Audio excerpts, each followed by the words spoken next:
Hi, everybody. It's Christine Marie Mason, your host for the Rose Woman podcast, where we talk about love and liberation and power and how to live better in these amazing bodies. The podcast is brought to you by Rosebud Woman, the company I started in vulvar and vaginal care, which now does beautiful vegan body care, which you can find at rosewoman.com. Okay. A lot of you are not in the United States. 127 countries are represented on the pod data sheet that I get. And so for those of you who aren't in the US, I'm going to ask your indulgence because next week is a very important election, a midterm election here. And it's important for women. It's important on a lot of other levels also. So I'm going to start out by doing the tiniest amount of remedial education on how our election system works in the United States. So the U.S. is a strange bird. There's like 50 states that each are represented at the federal level. And there's been a struggle since the origin of the country on what the states have the right to decide and what the federal government has the right to decide. The states are represented in the Senate and in Congress. The Senate is 2 elected officials per state, regardless of the population size of that state. And the House of Representatives is more population-based. So it used to be, by law, capped at 35,000 people per representative. Now it's like uncapped, and it's like 1 million people per representative. And it's a little hairy. So what you have in the Congress and in the House of Representatives is an attempt to balance out the interests of the general population, like the sheer count, the volume of people and what the majority wants, and the needs of smaller states so they don't get run over. However, what's happened instead is that the needs of the smaller states or the desires of the people in the smaller states are overriding the majority a lot of the time in really uncomfortable and damaging ways. So when we go into this election, with this growth in population at the House of Representatives, what's happened is a class of lobbyists has arisen. Basically, a group of people who are paid by special interests to go in and speak to the congressperson for their own needs and desires.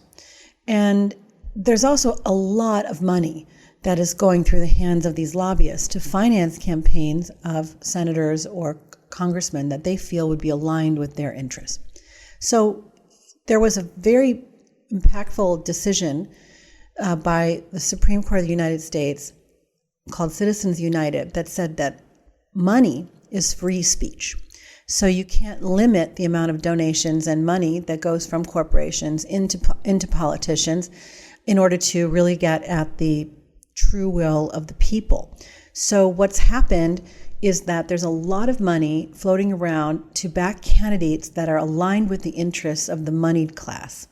That gets you some weird situations, like say there's climate change happening globally, but somebody's pockets will be harmed if oil and gas is limited in its ability to extract, or if policies favor clean energy or solar energy. And so you get these lobbyists and interested parties in retaining a carbon-based energy system, throwing huge amounts of money at funding disinformation campaigns, climate denial, all kinds of things, so that they can keep their little sweet honeypot, even if it's bad for the rest of the planet, much less their own children. You also have some things that happen as a result of history. There was a really beautiful book that showed that the politics of America are still a result of the inheritance of how those parts of this country were populated. So you had a lot of German and immigrants coming into the Middle West, and a very centrist, sort of solid way of living and being. That's still reflected in the politics of that part of the country. The pioneer, forward-thinking, innovative mentality of the people who came west early, that's still represented in the politics of California and Colorado and Nevada and Oregon, Washington State. It's a certain kind of person and lineage that is represented in that migration path. And in the southeastern states, The migration and the population of that part of the country was largely informed by slavery, by land-holding slavers. And that legacy of how it was populated is still evident in our states today. So Montana and Wyoming, states in the upper Midwest, are 1% Black, 2%, but states that were in the former slaveholding states, like Mississippi, are 38% African American, and Georgia and Louisiana. These are legacies of the way these states were populated originally. And unfortunately, in these southeast states, which are the poorest states, they're all net takers from the federal budget, which means they take more money in than they provide in tax revenue. They have the worst infant mortality rates, the worst maternal health rates, the most unplanned pregnancies.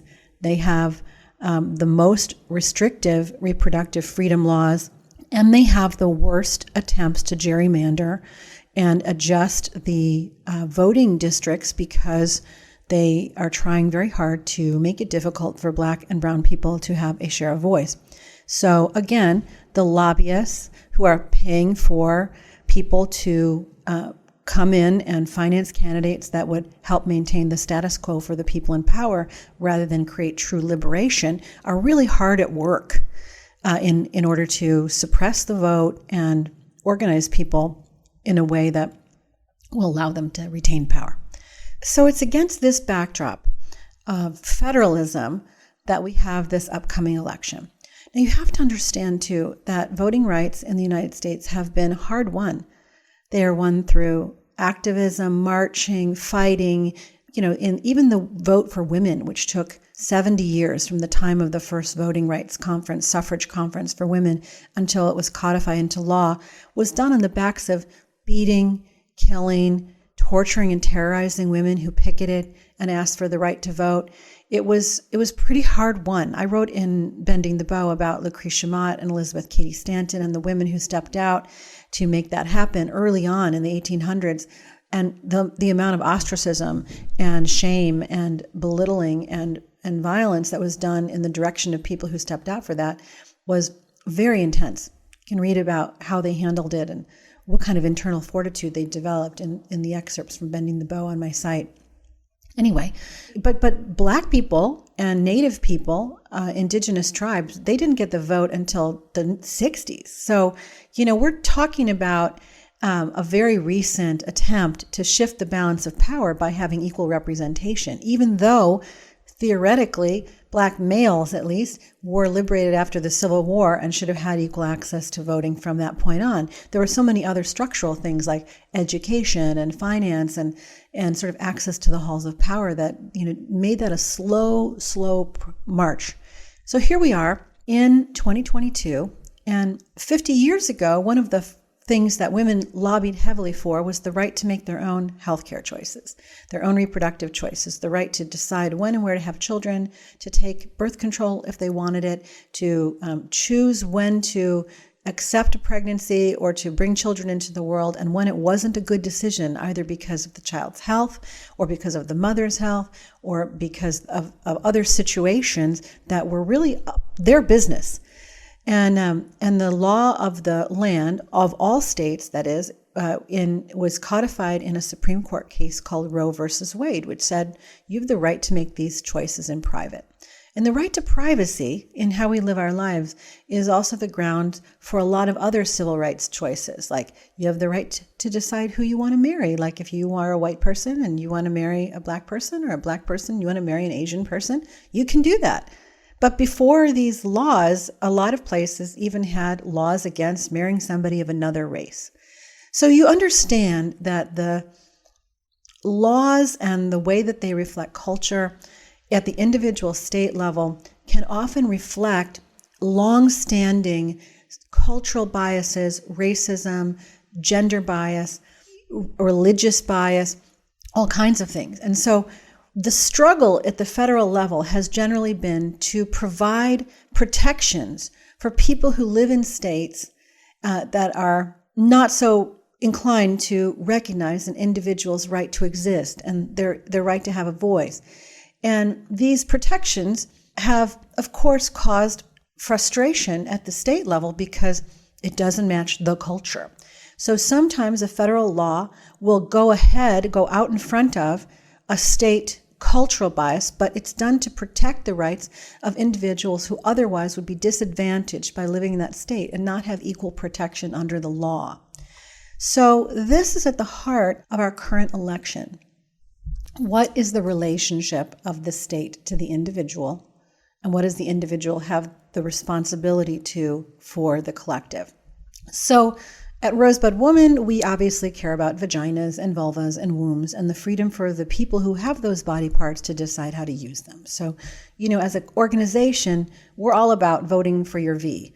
I was playing around with taglines like "Let Vedum Ring" or "November 8th," those kinds of things. I have to say that the women's self-determination issue hits so close to home, but it's much broader than just women's right to determine their own reproductive future or families' rights to decide for themselves how they want to live. I'm hoping that everyone who, if they're not raging inside on this issue, which is already causing tremendous harm to women since the repeal back in the spring, I hope everyone will step up, if on no other issue than for the rights of women to have sovereignty and privacy in their medical care, that we trust each person to make the choices that are right for them without government intervention. And that kind of goes in with this broader idea of respect for all people. One of the things that happens as change hits a person, if they can't handle the change and they want things to stay the way they are, in their fear, they can lash out and make an enemy of people who are not their enemy. And last week, I was really disheartened to learn of early voting poll intimidation in the state of Arizona and overt Nazis demonstrating on the 405 in Los Angeles with a bunch of anti-Semitic bullshit. And, it's on top of all of the things that I was talking about earlier about gerrymandering and vote blocking and different kinds of power grabs that are aimed at denying Black, brown, and poor people a voice in the nation's unfolding. So I also vote on giving everyone a voice, that everyone has the right to participate, and that we're unwinding the centuries-old themes of non-representation. And of course, and I feel like this should be the number one issue, but because we're still dealing with basic respect for the other, is climate action. It should be the very first concern we all have. And I'm stuck re-arguing things that should have been done with the civil rights movement and the women's suffrage movement and Roe versus Wade. And so I find myself distracted from the cessation of extraction of oil and gas, a switch to clean energy that should have been initiated and completed in the 70s and 80s, clean fleets. And, now we're at the point of really needing to think through rehoming strategies for climate-threatened communities. Like our shoreline communities around the world are being threatened by rising tides and extreme weather events. So climate action. So there are other things that I want. I really want fair courts. I want the separation of church and state. I want the nervous system of the human aspect of the American culture to calm down, because election cycles are so hijacking. I want to focus on health, pleasure, devotion, innovation, reverence. But we're living inside of a system where the resources are directed by elected officials, and elected officials are in bed with moneyed interests. So we really want to see if we can go out and actually exercise our vote in a way that is impactful this term. You might find it hard to believe that people in the United States do not vote at the level of many other countries. In fact, the U.S. is 31st in voter turnout. So that means that what percentage of the population actually casts a ballot versus who's eligible to cast a ballot shows a lot of apathy. So the best state in the United States is New Jersey. It's close to 90% turnout. And then there are states where it's 60%. And now, as you might guess, a lot of those states are rural states where it's difficult to get to the polls. There aren't a lot of polling places. It's hard to take off work. And instead of making it easy for people to cast their ballot, those states make it a little extra hard, maybe taking away vote by mail or putting very few precincts for voting in certain neighborhoods where the lines are really, really long. And all that aside, this year we hope it will be different, that everyone who has the right to vote in the United States will make this day a holiday or make the ceremonial completion of their ballot a thing and throw a voting party. Do something that gets you connected to the very big issues that are facing us. On the women's access to reproductive rights question, 3 states in the United States have jumped ahead of the federal government and put ballot measures on their state elections to put into the state constitution the right to reproductive freedom for women. So kudos to California and Michigan for doing that. And I believe in the long arc of justice. I believe that it bends towards equity and well-being for all people. And I would extend that to plant people and rock people and the earth, that we all live in harmony with this planet and with each other. In this upcoming recording, you're going to hear some thoughts from very practical people. I'll give you this philosophy and this background, but you're going to hear from people who are tactical, strategic, on the ground, who have great ideas for how we can get involved and move the needle. Please enjoy this conversation recorded a few weeks ago in New York, facilitated by Paten Hughes with Zipporah Letterman, Lisa Cron, and Sasha Eden. First, Sasha Eden, who is an actor, producer, and activist. Sasha founded a 501c3 called WET Productions, Women's Expressive Theater, and is known for her unique blend in creating work that also integrates activism. I also have Zipporah Letterman from Swing Left. Zipporah has been working to affect political change and supporting Democratic candidates for the past decade. And finally, the one and only Lisa Cron, who a Tony Award-winning playwright, theater maker, actor, and activist. She works for SOS, supporting the Save Our States project, and runs a giving circle to help change the imbalance of power in state legislatures. So when Christina and I were initially sort of talking about Sensing Woman, I was looking at the programming, and I was so excited about all of the different inspiring women and speakers that were coming up. And I've just had such a wonderful time learning and growing with everyone the past couple of days. I really wanted to be able to have some space to talk about how to activate now, especially at this moment in time with the midterm elections coming up. And I'm someone who, works a little bit in politics. I dabble, but I don't consider myself an activist at all, even though it is a part of my life and has become a greater part the past few years, especially. And one of the biggest hurdles for me is just getting started. Like, what can I do if I have 3 hours, if I have 4 hours, if I have 10 hours? Where can I put my time, my resources? So that was like sort of my initial journey. And I turned to people like Sasha to kind of help get me started. Hi, I'm Sasha. I was really excited when Paten reached out to me.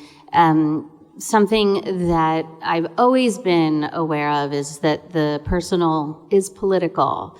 I didn't accidentally call my non-for-profit production company WET. Like, it was something of a very conscious choice that I was making because women were hypersexualized, but our choices about who we wanted to be seen as humans were limited. Everything was based on a stereotype, and my focus was as an artist, as an actor, and a producer, and a content creator. So I wanted to change both the statistics of women who are being hired in the entertainment industry, and we did that with WET. And I also wanted to have conversations in different ways about challenging stereotypes and cracking open limited thinking about who we see ourselves as women and girls, and who we are being expected to be as women and girls, and who we want to be and who we really are as humans. In 2016, I responded to the election by creating a grassroots organization called Party Lines. And it was really a process of understanding that phone banking was really effective and powerful. And I, as an actor and a producer, was very comfortable using the phone, calling anyone who wanted to talk to me about issues that were pressing. I was confronted with racism, sexism, bigotry in my backyard, which is Brooklyn Heights, and that was ridiculous and not the way I wanted my son to grow up. And I knew that it was happening all across the world and all across the country, and I wanted to use my voice and also share with other people how to use their voices, that it was not as scary. We all walk around with phones, and we have access to this incredible instrument called our voice, and we can make a difference. And also, when you are learning about safety, self-defense, the first thing that you learn is how to use your voice. Your voice is one of the instruments that you use to protect yourself in dangerous situations. And we were all coming together and gathering and saying, what can we do? What can we do? And I thought, well, let's use our phones and call these senators, and let's have fun with it. Let's gather together and potluck and make it celebratory. And the urgency was really, really clear to me that we had a choice to use our voice the same way we have a choice to use our votes, the same way we have a choice to use our wallets. That we are not passive if we don't want to be. We do not need to be bystanders. And something as simple as phone banking for a candidate, phone banking for an issue that you believe in, and that hadn't really been set up until 2016 on the level that it had. And Swing Left really also started to harness the technology of phone banking and reaching into your app and having a script and figuring out where the most vulnerable areas of this country were in terms of legislature and our democracy, where it might be threatened on a daily and on a macro. And they really inspired me to understand the macro map and the micro choices we could make. And everything that I do, whether it's building an audience for a production that I've created or phone banking, what I know for sure is that every single person has the power to make a difference, whether it's a minute donation or a few phone calls. Every single person is a part of this larger puzzle of this United States experiment. So it's our country, and we can have it look like what we want it to be, but it takes a lot of muscle and work. And when Paten approached me about participating in this panel, I was really excited to discuss and have two people who were really on the ground and assessing what we as each individual could do and offering us tools and skills and maps and a better understanding of the impact that we can have on this whole country, not just our state or our city. So I know now we wanted to turn it over to these two incredible people and hear about their work. Thank you so much. So I think I am the sort of token non-artistic, non-creative person here. So thank you so much for having me. We're all creative. Sure, okay. Yeah, good at solving weird problems in campaigns. Sure. But I want to emphasize what you said around everyone having a voice. And I think in this election cycle, that's particularly true because a lot of the races that we're targeting are going to be extremely close and extremely competitive, which means that they'll be won by really small margins. So every dollar donated there, every phone call, it really can make up the difference. And some of these races are won by like less than 1% of the vote, right? So that importance of your voice is very, very clear in situations like this. I can talk a little bit about Swing Left, just so you all know. So similar origin story. After Trump was elected, everyone was despondent, and our founder, Ethan, who will tell the story much better than I will because it was his story, but he was in a very blue area, blue state, blue town, blue district, and he was realizing that the big next thing was going to be for Democrats to take back the House. And he was like, how can I look up my closest swing district? What's the best way to do that? And it was difficult. And so he kind of had the idea at that point, what if there was an app where folks could look up their closest swing district? And that sort of came to fruition and then snowballed out into Swing Left, which is now a large national organization with over 1 million members we've raised over $70 million for candidates and organizations since then and contacted over 40 million voters. So it's been like a wonderful, I think, addition to the democratic ecosystem. And the technology is really easy. You can download the app. Right. Like the whole thing is make this as easy as possible for people to plug into the elections that are incredibly close, where their involvement can make a big difference. And I can just plug 3 ways to get involved really quickly before we get into other things. So there's one, which is donating. We have a fund called the Immediate Impact Fund, where your donation will go directly to a handful of candidates running in the most competitive races right now. We update it weekly, and that includes up and down the ballot. We have state legislatures, we have congressional races, Senate races, gubernatorial races in there. So that's, if you want to donate, any amount is great. You can do that.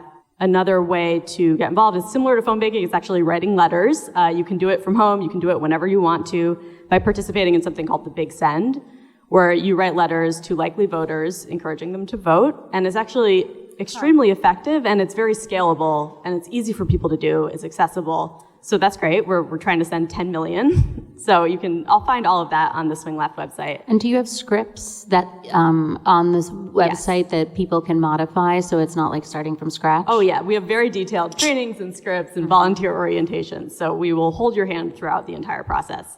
And the last event that I want to plug is we called The Last Weekend, and it's a coalition of a lot of progressive organizations, different electoral groups on the left, where the last weekend before the election, we have a massive number of volunteers going out, knocking doors in swing districts. So you can find all of that on the Swing Left website. I know folks like tangible ways to get involved, so that's why I'm just mentioning all of that right off the bat. And I think pass it over to Lisa. So I'm Lisa Crone. I'm a theater maker, a playwright, and performer, but I'm here to talk about an organization called the States Project and a giving circle that I'm a part of. That's one of over 100 giving circles across the whole United States that supports this work. So I'm going to, and I'm here because a couple of weeks ago we had an introductory session for new people, and Paten was there, and she got enthusiastic about it. I did. I'm from Virginia, and I grew up in a very conservative district, and I have seen the effect of state legislatures on not just abortion rights and other things, but just like tangible small ways that have a huge impact on the daily life of all of us. And so I was really emboldened when Lisa told me about the Save Our States Project, and I'm very excited to hear you chat about it. Yeah, so thank you, Paten. So I'm going to first talk briefly about what the States Project is, what this work is, and then I'm going to tell you what a giving circle is and how it works. As everyone sort of has had this part of, a very similar part of the story, which is 2016 happens, and people are like, what can I do? I mean, I'm someone who I think previously in my life I had been very activist adjacent, but I wasn't actually I was benefiting from, but my path was not to do the actual nuts and bolts work of getting legislation passed, getting people elected, getting systems changed. So like probably everyone here, 2016 My family, my friends were like, we have to do something. And we were doing everything, right? We were in the street. We were sending money everywhere. We were signing petitions. We were flailing, really. We were flailing, trying to think of the right thing to do, trying to do everything. And my partner, Madeline George, went to hear in a friend's house this woman speak. Her name is Melissa Walker. She's now the director of Giving Circles for the States Project. And Madeline called me from the street. She said, I've heard something that this is the thing to do that will change things. She could barely speak. She was like, it's so clear. It's so obvious. It's been right in front of us. So I'm going to share with you what Melissa, then I heard Melissa, you can see her online. She's nobody tells this story better than her, but I'm going to share with you what she told us. Basically, everything that we care the most about, every issue that we care the most about is decided not in Washington, D.C., but in our state legislatures. Everything from educational funding to environmental policy to health care to civil rights to abortion access, to voting rights, gerrymandering, the drawing of the district lines that decides who goes to Congress. This is starting now to come more into our consciousness. But at this point, it was a complete revelation for us. In fact, the foundations of our democracy are controlled not in D.C., but in state legislatures. And it allows us, once we know this, to connect the dots on a lot of things that have seemed mysterious. Things that have happened in the past years that have broken our hearts, right? That have just torn us apart. Things like the bathroom bill or the stand your ground law that allowed Trayvon Martin's murderer to go free, the Flint water crisis. Those things happened not because of anything in Washington, D.C., but the bathroom bill passed in North Carolina. Those were state legislators in North Carolina. Tallahassee and then 25 other states passed the Stand Your Ground gun law that allowed Trayvon Martin's murderer to go free. The Flint, Michigan water crisis was authored in my hometown, Lansing, Michigan. All of those things happened under Obama's presidency. We, on the left, we were looking at the White House and we were feeling pretty good about how things were going. And we weren't paying attention to the fact that the roots of Trumpism were being seated in state legislatures. The radical right was building power there. They have been doing that for decades. From 2010 to 2016, after an egregious right-wing gerrymander, we lost nearly 1,000 state legislature seats. And when the right took power, they made people's lives bad. They defunded education, they put in right-to-work laws, they gutted environmental protections. But most of us didn't say, let me figure out who my state senator is, and call them and push back on this. Most of us don't know who our state representatives are. There's another piece to this, which is that it's often cheaper, mostly cheaper, to change the balance of power in an entire state chamber than it is to win a single congressional seat.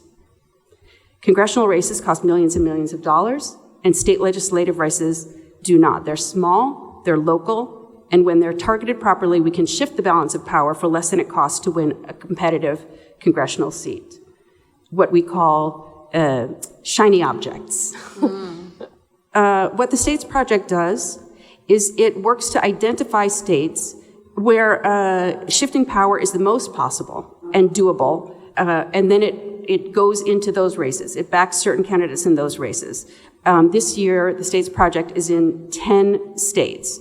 The States Project never goes into safe red districts and never in safe blue districts. They go into tipping point districts that are needed to shift power. And they help raise, and then Giving Circles raise electoral dollars for those states. Every dollar that a Giving Circle raises goes directly to the states. The administrative work of the States Project is paid for by donors who take care of it. The money that the Giving Circles raise, all of it goes on the ground in the states. What they fund are basically setting up infrastructure for campaigns.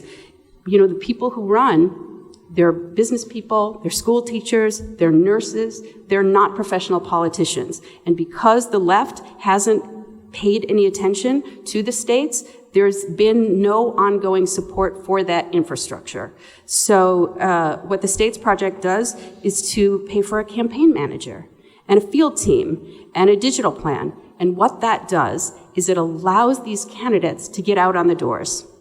The States Project has a door-knocking challenge, and you get extra money the more doors you knock on, because the one thing that can get through the Fox News bubble is actually talking to a person face-to-face, is actually making that connection. It's incredibly effective. The states matter because if you care about Congress, you have to care about state legislatures, because state legislatures draw the district lines that decide who goes to Congress. And if you care about the Supreme Court, you have to care about state legislatures, because the Supreme Court doesn't write laws. They rule on the laws that come out of the states. It was a Mississippi law that took down Roe, and if Mississippi hadn't done it, there were 16 other states that had passed bans on abortion that were specifically designed to rise up to this Supreme Court and challenge Roe. Abortion access is being controlled by state legislatures. If you care about the presidency, it's state legislatures you need to care about, because not only do states decide who can vote, and when and how and who, but also there's this really terrifying theory rising called the independent state legislature doctrine that would actually hand power to state legislatures to decide where to send their state's electoral college votes, regardless of what the popular vote in their state says. The States Project gives us a path to action.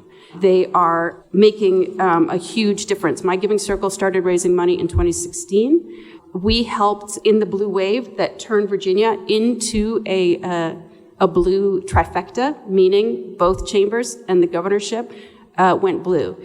And this year, that is in danger. Well, they lost it. We lost the governorship. They lost the governorship. Yes. So, and also I think they lost control of the House by a little bit. So this is also goes to what the Giving Circles do, which is to stay in this, right? In fact, Virginia was lost by, I think, less than 300 votes in 3 districts. That's how close these races are. When you listen to the news report, it says, Democratic rout in Virginia. The reality is that in these states, which are often heavily gerrymandered, these are incredibly close races where we can make a huge difference. So now I'm going to talk to you just really briefly about what a giving circle is and what that means.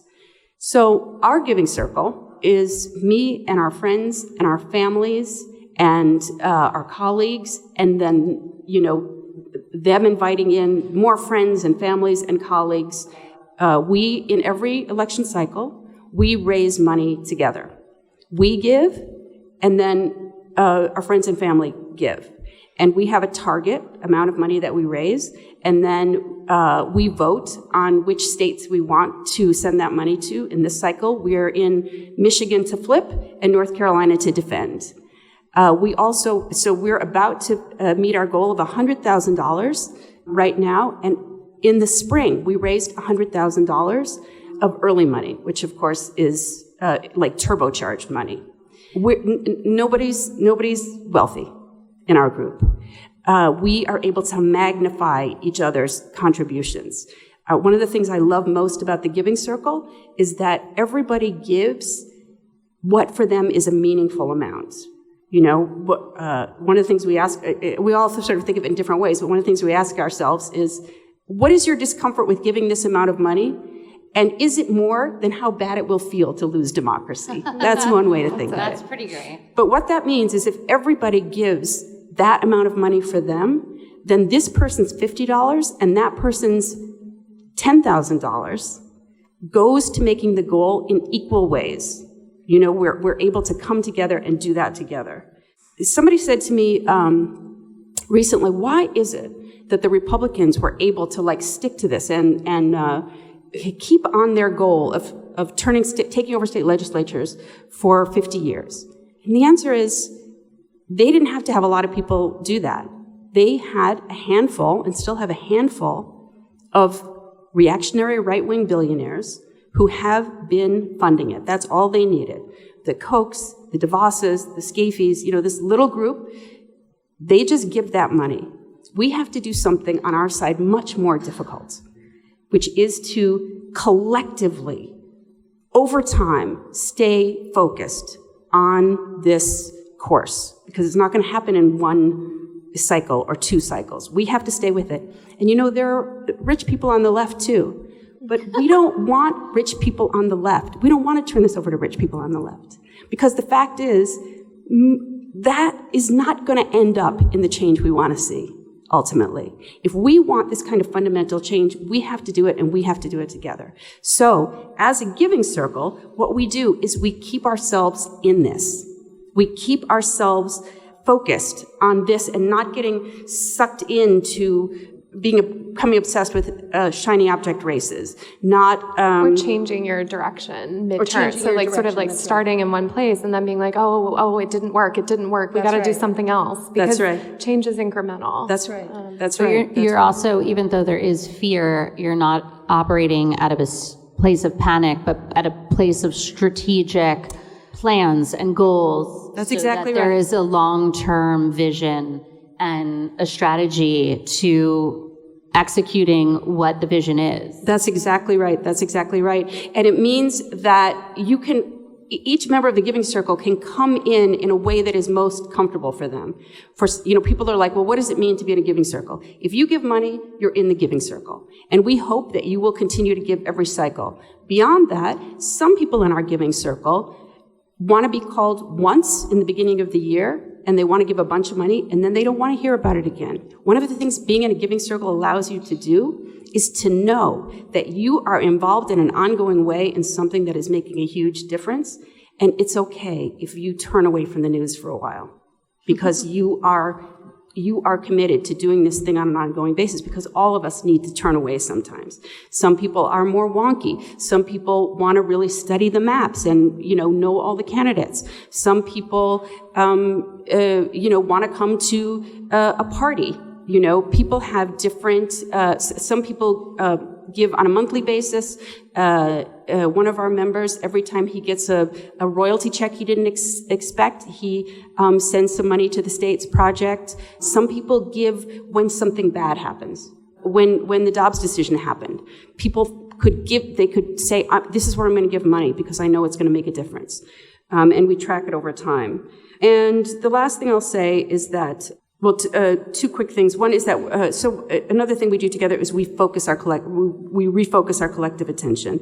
This is really the essence, in a certain way, of what we do as giving circles. Through our actions, through our example, through talking about this with our friends and families and communities, we're reshaping the narrative that says, in the face of all evidence, that it's only what happens in DC that matters. It's only, little by little, the DNC is turning their attention, but they haven't done it yet. We have to do that. We have to lead this shift. And just the final thing I'll say is that there's an amazing activist named Eric Ward, who's a friend to some of us in our giving circle. And he wrote an article recently about what he calls the second big lie. And he says the second big lie, you all know what the first one is. The second big lie is that there's nothing we can do, that what is going to happen is inevitable. And that's a lie. That's right. And there's nothing we can do. And so one of the things we do, I think the most important things we do together as a giving circle, is to keep each other from succumbing to that big lie. Thanks. I love that. Yeah. So I guess Sasha and I and a couple of you out there were at a luncheon a couple of weeks ago with a congresswoman, and we were just sort of talking a little bit about the landscape right now. The race is going to be really tough. We've got 6 weeks. In a lot of the projections, we have a 75% chance of losing the House. The Senate's looking pretty safe. So I've personally... Some people don't think the Senate's looking that safe. Nothing is really safe. Nothing is safe. Yes, true. True. If you activate, it could be safer, but it's not. Nothing is safe as of now entirely. With that though, like I guess my political work has been very like focused on, okay, how do we protect the House? That's kind of felt like my foray in. Zipporah, what are the districts that Swing Left is paying attention to? What are the toss-up races? Who are the people? Can I piggyback on that? Can you talk a little bit about redistricting? Like, we are in a delicate moment for many reasons. One of them is also that there is a redistricting occurring that has sort of eluded some of us, and other people. The other reason is that some people, or a lot of people in Congress and in the Senate, are retiring. So there are these open seats suddenly that were not there before. So there's a combination of why the urgency is there, and if you could teach us a little bit about the redistricting as you talk about the districts that we could really focus on and make an impact on, that'd be really helpful. Yeah, redistricting is extremely complicated, and it was even more so in this past cycle. It's over, thankfully, and it didn't turn out quite as bad as a lot of Democrats were afraid of, but it's really on a state-by-state basis. So a lot of districts that were previously safe for Democrats are now really competitive, and vice versa, although I think it's a little bit more, it depends state by state. And with so many people retiring, there's just like a lot of scrambling that happened to the map this year, which, yes, the projections do not look good. It's going to be extremely close, but a lot of this is like sort of newish or slightly uncharted districts that have changed their population, but sometimes have the same incumbents, or new districts with new people. There's just a lot going on that's really hard to predict. In terms of the specific races, so we're targeting 63, I believe, congressional races, so I'm not going to rattle them all off the top of my head because I can't, but I think, shiny object syndrome is very real. And what we see is like people will often donate a lot of money to a congressional candidate that's in the news a lot, that's exciting, that they love. Maybe that person was sort of already going to win. Maybe they don't really need the extra funds, and that money could have gone to a candidate in a really close race. So I think, I don't really focus as much on what races am I really excited about. It's more about looking at the map as a whole and saying, like, where can we make the most strategic impact? And I think the opposite of shiny object syndrome is also true. I think people will donate a lot of money to a Democrat that's running against a really terrible Republican opponent, right? So anytime Mitch McConnell is running, whoever he's running against gets a ton of money, even though he's always going to win, right? At least for now. So maybe that money wasn't spent as well as it could have been if you're more sort of pragmatic about it and looking at the map strategically. So we have, like I was talking about with the Immediate Impact Fund, a rotating list of the most competitive House and Senate and gubernatorial and state legislature races that you can look at, you can donate to. We change it regularly based on polling, based on information we get from the campaigns, based on volunteer engagement on the ground. But it changes frequently. So, I would focus less on the specific races and focus more on like the map as a whole and where can we plug in now to have a desired effect on a very close race. So, for example, I've heard that in Virginia Beach, it is a precarious moment for the candidates running. Elaine Luria? Yes. Mm-hmm. And in Pennsylvania, I hear that we could go knocking on doors. Can you talk about? Yes. And then in upstate New York, like in our close area, like where are places that we could go for a weekend, knock on some doors, get on the phone, or just like do it from our house? Yeah, so that's a really good question. And if you want to know the exact specifics and all the information, you can go to Swing Left and enter your zip code right on the homepage, and it'll tell you exactly where to go and what to do. But most people in this country actually live within 50 miles of a swing district. A lot of us don't know that. We feel very safe in our blue bubbles. But in New York, I believe, I might get this wrong, but New York 3, New York 1, New York 19, 18, 22, and then there's a New Jersey race, there's a Connecticut race, there's a handful of races in Pennsylvania. All of those are, accessible for a weekend by car. We will have a bus program leaving from New York, so if you would like to take a bus, you can sign up for that with a bunch of other people and go knock doors for the day, and then it'll take you back to the city. So there are a lot of ways, that you can plug in regardless of where you live.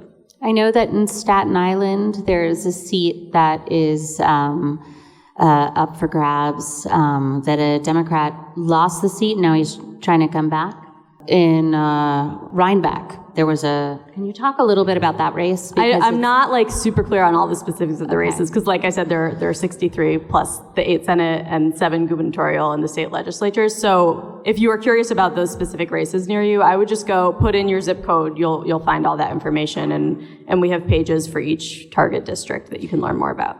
Do you also have scripts? So if I wanted to phone bank, or I wanted to have a phone party in my house, and it was like an afternoon or evening, do you have scripts on your website that are specific to these districts and these phone banks? Or do they lead us to the candidates' phone banks, and then we can just read them and then also engage with whoever we're speaking with once we get them on the phone? This connects to also what Lisa was talking about, that like the difference. And this is also connected to what the introduction was, that human contact actually changes the narrative, changes the conversation, has an impact. It has a positive impact, assuming that the messaging is positive and the efforts are coming from a positive place. But knocking on doors and making phone calls, even if you're using a script, actually having a conversation with somebody and listening to what they have to say, whether they're a yay or a nay, or exploring why they aren't a yay or they're a nay. It's worth having those conversations. There are a lot of people, when I have phone banked, that have originally decided they were not going to vote. They didn't know where to vote. They didn't have the transportation. So also when you are phone banking, having answers for, what's your district? Okay. Or this is your district, this is where you can vote. And this is actually how you get there. There are certain car companies that might be able to provide support.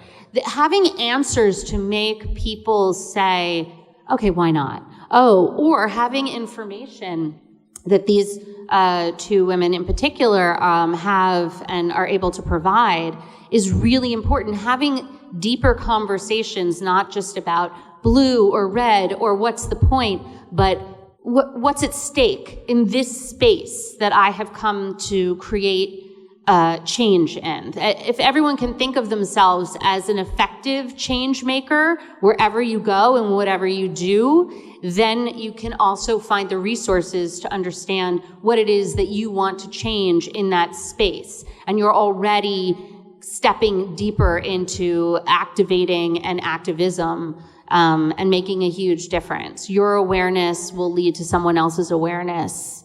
It will eliminate, the more information we have that's real, the less fear we actually could have. So to the beginning of that question, thank you. Yes, we will guide you through it and give you scripts for all the things. We can connect you with campaigns that are hosting their own call nights, and we can provide all different kinds of volunteer activities. People have different comfort. Like, I hate talking on the phone. I will do any other kind of volunteering first. I will, knock doors and write letters. So everyone has like their own preference. Doors instead of call. Huh? I hate talking on the Interesting. phone. Yeah, So I will funny. like go out of my way to avoid phone calls. It's really pathetic. There was someone on the Giving Circle Zoom that spoke about how with his activism, he was like, I don't have very much money. I give a little bit of money, but also I don't like talking on phones. I don't like knocking on doors. I don't like interacting with strangers, but I can text. Like, I can sign up for text banking. And yeah. That's right. I The think letter writing that you were talking about. Yeah, I think this is something it took me a long time to figure out, which is that it's not very helpful to think this is the thing I should do. Mm-hmm. Think of what you want to do. Do it in community. Yes. Figure out what you like to do. We all do it together. Not any one of us is doing it on our own. If all of us think, where is the place that you have to get something back. You have to get something back, whether it's a community or connection or a feeling of satisfaction or just doing a thing that you actually enjoy doing, like, Visiting Rhinebeck. Yeah, my partner writes the the letters, and I write the addresses. I don't want to write the letters, but I really like writing the addresses. That's great. That's awesome. We cannot keep at this. We cannot do it. We'll just feel worse. We don't need to feel any worse. We don't need to feel any worse. And there are just so many people that are in office right now that are Democrats that are doing such amazing work, and they are such the future of our national party as well. And like, who are these people in the state legislatures? What are they up against? It's huge. There is a newsletter by a woman whose name is I can't remember her name right now. Okay. That one. The newsletter is called Chop Wood, Carry Water. Oh, yeah. I don't know if anybody knows it. It's a subscription newsletter, and every day this woman is a genius activist, and she does she does activism trainings every single day. You get in your mailbox, here are 4 things to do today, and then news that is absolutely realistic, but also keeping in mind what the victories are, what the progress is. I can't recommend it highly enough. It's really, really great. That's amazing. Yeah. You guys want to open it up to questions for these wonderful people? I've been on the road a lot over the last few years, including in Georgia in January of 2021, focused in on young people because what I found wasn't, and this is true, I think, for a lot of people, not just young people, but it grows out, and this is one of the challenges that I wanted you to speak to, which isn't, it's like young people don't want to be told what to do, right? So the thing is to be telling them to vote without them believing that it really matters is a real challenge that I think in focusing in on that demographic, the why, right? Like, because now, because of the right, there's so many reasons to believe that your vote actually doesn't matter, right? So that's one of the things that I wanted you to talk about in terms of how to motivate people who are not the ones that were trying to change their mind, we're trying to open the minds, in my estimation, because it's too much energy to try to make people wrong or tell them they're stupid for voting for someone. So those people who are on the outside looking in, thinking it really doesn't matter how to really reach them. And I think grassroots and all of that, those few people, how to really use media to do that. So how to address that is one thing, and the other part is I think the 2-party system is a real challenge for a lot of youth. And at a conference called Unrigged that I went to a few. Yeah, I hosted one of those. See, I think that's why you look familiar to me. It was all about unrigging the 2-party system, and that's at the core of a lot of it, where people don't feel that the best candidates can actually win. So how to shake people up to realize that they really do have the power. That is one of the biggest struggles, I think. And I mean, coming from, for the moment, we have a 2-party system, right? And so for the moment, that is our system, and you can choose to either address it and work within it or just check out. And it's going to be the system in power. It's going to be making decisions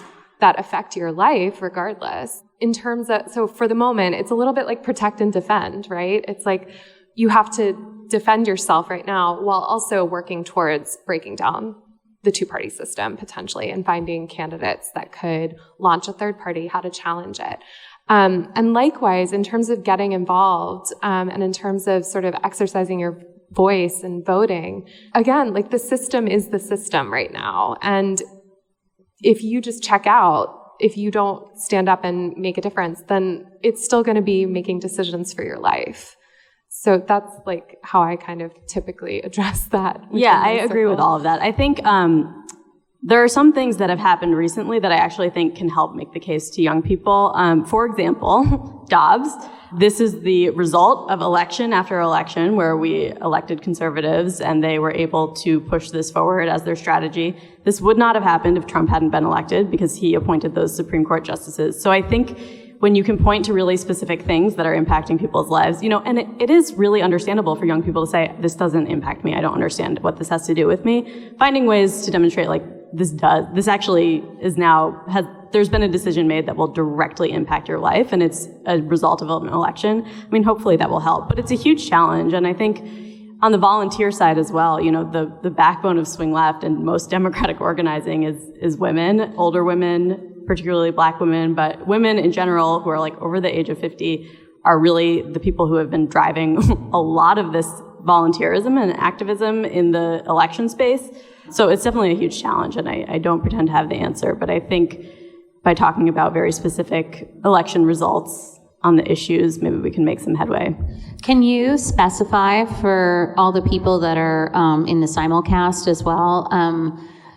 I just want to say up front, I do know what the result of Dobbs is, but can you say why that impacts every young person, whether they can vote right now or not? Like my son, the minute that decision came in, he's 12, but my first thought was, oh God, how does this impact this next generation as they're just actually starting to receive sexual education in their health classes right now? So can you talk about the range of the impact of Dobbs, and then also what it's setting a precedent for? Lisa, as well, I would love you to throw in your voice in that one. Yeah, so I think the impact is varied across the country. It's very different in places like New York. But, there are states that have been passing extremely restrictive abortion laws for a long time. And in places like that, this is kind of the final straw. It shut down the last clinic type thing. And I think that's terrifying on its own. It's going to make for an incredibly unsafe environment for people who are pregnant and don't want to be, or are pregnant and do want to be and can't access the health care that they should be accessing. So it has a ripple effect. It will affect parents who maybe don't want another kid. So it could affect, the siblings.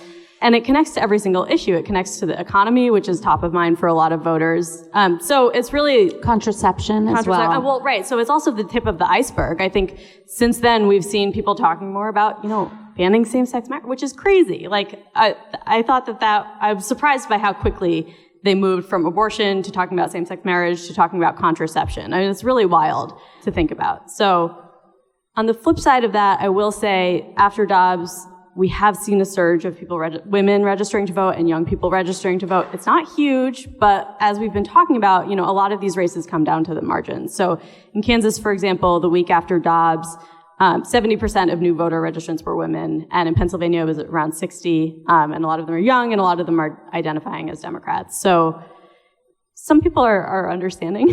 I've also heard that the issue of choice is more unilateral, more universally embraced by all parties, and it's more of a popular desire to have the right to choose.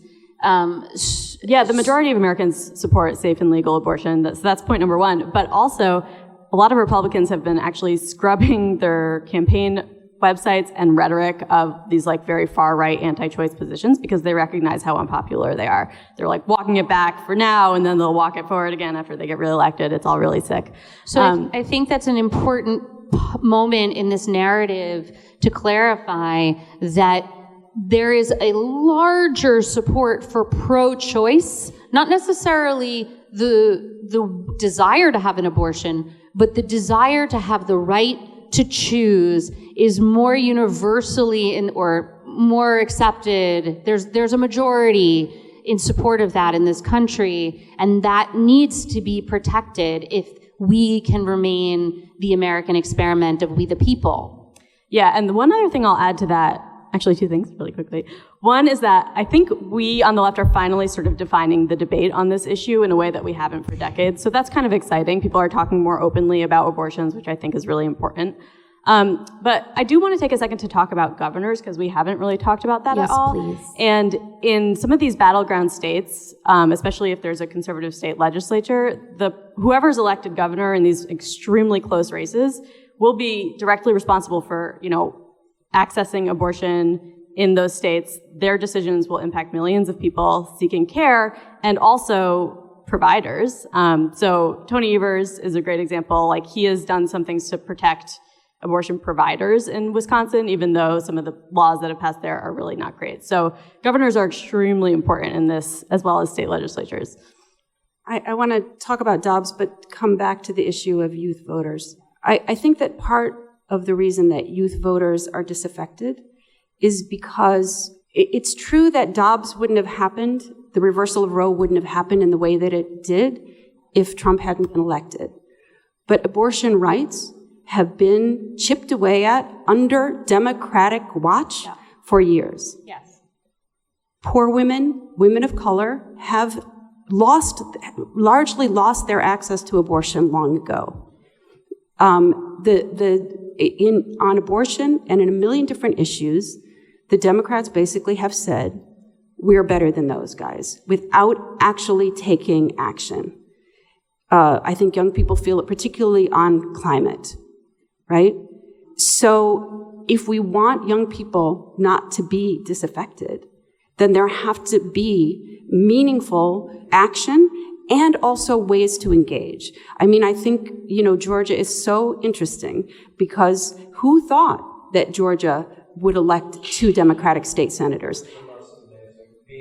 And how did that happen? That happened because Stacey Abrams and New Georgia Project and, Stacey Abrams is galvanizing, lifting, shining a light on, and bringing consistent funding to organizers that have been on the ground in Georgia, many, many black women and others, been on the ground in Georgia forever fighting for voting rights. Stacey Abrams says, you're only looking at these voters. There's a whole world of other voters. We actually have a majority if we pay attention to them, right? So, Paten said something really interesting right before we came out here, which was when she was a kid in Virginia in a conservative family, she and all her friends had all these opportunities to work in the state legislature, work for state legislature. Yeah, I mean, within my high school class, like 5 or 6 of us interned for state senators during our time. Like, growing up, it was just, you were sort of fed into it in a way. And there's an incredible book called All Politics is Local that really tracks how that's really cool. Do you know that book? It's amazing. How the left has really looked at, we put all our money in federal races. Our focus has been DC, New York, and LA, the coast, neglected everything else, while the right not only was funding state legislative races, they were funding little anti-abortion groups, little community groups. They were funding community groups that were about gun rights and anti-abortion. That's also how the sort of reactionary aspects of those movements really metastasized. But they knew that community had to be galvanized around those things, that a feeling of belonging, of identity, of purpose on the grassroots level was what was going to make this change. If we want to change that on the left, we have to support it. We have to support it. And because I didn't do it before, if you want to know more about the States Project, statesproject.org. If you want to know more about our Giving Circle SOS, it's saveourstates.statesprojectgivingcircles.org. Do not give any money to another organization called the States Project, which is about maintaining the Electoral College. SOS is a great name. So just repeat the one we should give to. The one we should give to is saveourstates.statesprojectgivingcircles.org. Is there anything you guys also would like to add? I would like to add one thing. Please. Actually, 2 things. So one is that voting has already started in a lot of states. I think we think of November 8th as the end, or like the election day. It's really the end of the election season. Voting is starting today, I believe, in Illinois and Michigan, which are 2 really important battleground states. So anything that you're doing between now and election day can have like a very immediate impact on people deciding who they're going to vote for. So that's one thing I just wanted to say. And then the other thing is we haven't really talked at all about the threat to democracy that is very real this cycle. That was one of the other things I really wanted to touch upon. Yeah, so just a few terrifying things to throw at you. A third of the Republicans running this cycle are election deniers. 60% of Americans will have an election denier on their ballot when they go to vote. It's just to give you a sense of how widespread this is. And I believe of the Republicans running for governor, around half of them, say that Trump won the election in 2020. So that's just to give you a sense of like who some of these people are. There are actual insurrectionists, people who were at the January 6th insurrection who are running for Congress. Like, these are not people that we want in office making laws about anything, but particularly about how we vote. And it's really just the tip of the iceberg. Like, I think GOP affiliated groups have filed 41 lawsuits so far this year to restrict voting access and around voting and ballots. That is a 486% increase from last year. So they are going all in on suppressing the vote as much as they can and questioning election results as much as they can. So it's just really important to be aware that, like, we cannot let these people get more power, because they'll make it impossible for Democrats to win in the future if they win in this cycle. And if they get more power, we have to fight to take it back. Absolutely. And then also, I think I would also just add that tomorrow is the FEC deadline. So if you are intending to give... What is that? Can you spell that out? If you are intending to give money, even if it's just $25, tomorrow is the deadline before the election. Money's still gonna, the States Project, our deadline for this cycle is the 17th. It's October 17th. Yeah, you can continue to give through a bunch of different ways, but these FEC deadlines are really important because they give campaigns like a snapshot of what to be able to expect and what to be able to plan for and all that kind of stuff. Perfect. And can you just identify because there are people who are online right now, so not just people in this room or in this city, what are battleground states? I know we can go to Swing Left and look at our map and find how we can directly help. We can go to the States Project. Can you say that website one more time? Statesproject.org. Statesproject.org is the organization that we support. Yeah. Yes. Can you talk about what are the battleground states? The States Project, these are the 10 states the States Project is working in this cycle. Alaska, Arizona, Maine, Michigan, Minnesota, Nebraska, thank you, Nevada, New Hampshire, North Carolina, and Pennsylvania. Very similar list on the Swing Left side. But since we also are doing congressional races, we have targets in New York and California and places like that, which are important opportunities for Democrats to pick up and retain seats.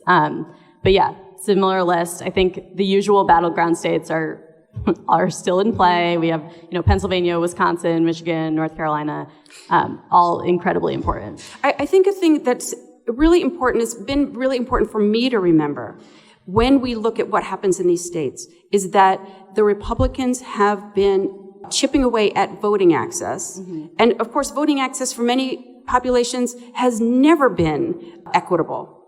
There's a difference between what the people of a state would like to have happen and what happens in an election. And I think that's important for us to remember. Yeah, to keep that in mind, because it's a reason to keep fighting. Because, as I was saying, Stacey Abrams and the New Georgia Project showed us, if you can bring those voters in, our idea of what Georgia is and who lives there is different now than it was. In Michigan, there's a voting redistricting. Michigan is leading the nation in a lot of ways. Michigan voters put in a new redistricting, nonpartisan, citizen-led redistricting process that the Republicans tried to get thrown out, and they couldn't. Michigan actually has fair maps. That's, that is, state ledge leads the nation. It sets the agenda for the entire nation. It's been to the right, it can happen to the left, and it is happening. And if we lose the House and we lose the Senate, then nothing gets passed. I think that's the other thing, because these elections get separated and there are smaller and larger, there's the local elections, there's the national elections, there's gubernatorial elections, but ultimately we're talking about our rights as citizens of an entire country. And we have the ability to support this freedom that we want to have and the safety that we want to be able to live in. And it is the opposite. It is a time to activate. It is not a time to check out. It is not a time to put our head in the sand. It is a time to fight for the world and the country that we want to live in. Thank you guys so much for being with us. And Thank you very much. Thank you for listening, and please vote if you're able. Let's honor the people who worked so hard to make sure that we all had a voice, that women had a voice, that people of all races and economic status, landowner status had a voice. And step out and lean in to create a world that has more harmony and justice. You can find me on Instagram at the.rose.woman. You can find beautiful products for the vulva, the vagina, belly, breast at rosewoman.com.